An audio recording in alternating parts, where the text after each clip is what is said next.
C'est vrai que je suis projeté au plein cœur du monde de la construction, que ce soit le bâtiment et les travaux publics par ma fonction de président de la SMABTP.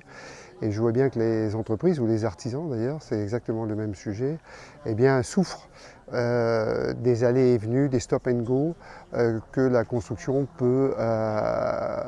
est victime en quelque sorte.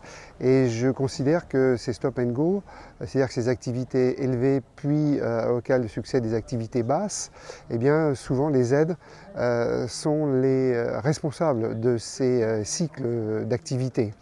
Donc moi je suis favorable à ce que ces aides soient baissées très sensiblement, mais d'une manière progressive. Il n'est pas question de tout arrêter. Je considère que souvent le logement est drogué à l'aide, et que d'abord, la drogue c'est interdit, deux, c'est très mauvais pour la santé, et trois, il y a des impacts négatifs qui sont importants. Donc que ces aides soient baissées, mais que corrélativement, eh bien, on baisse également les prélèvements obligatoires parce que les entreprises, les citoyens souffrent du niveau de ces prélèvements qui est très élevé. Et s'il y a des aides, c'est bien parce que l'immobilier est cher. Donc il faut trouver une solution, baisser les aides et en parallèle baisser les prélèvements obligatoires. Et là, on aura un marché, on aura un mécanisme économique beaucoup plus sain.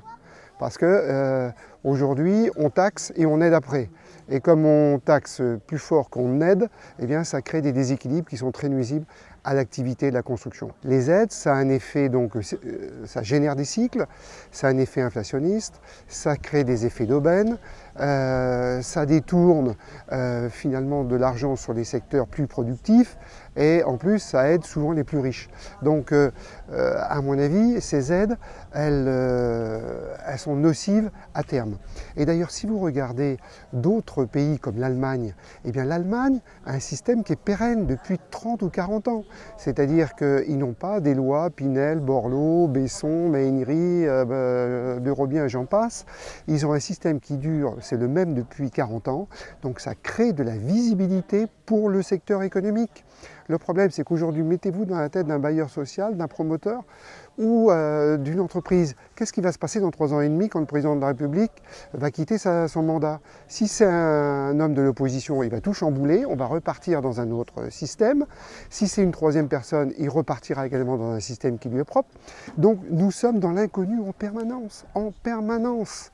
Et donc ça, le business, que ce soit pour les bailleurs sociaux comme pour le monde de l'économie pure, eh bien ça n'aime pas, ça a besoin de confiance, ça n'aime pas l'imprévisibilité. Donc il faut mettre en place un système pérenne, se positionner comme les Allemands sur un amortissement long, et que ce système-là, eh bien on le garde. Il faudrait à la limite, vous savez, dépolitiser l'activité du logement. Il ne faudrait plus qu'il y ait le ministère du logement, que ce soit dans un gouvernement de gauche ou de droite. On fait un système qui est agi pour le bien de tous les Français et non pas un système qui change tous les 5 ans.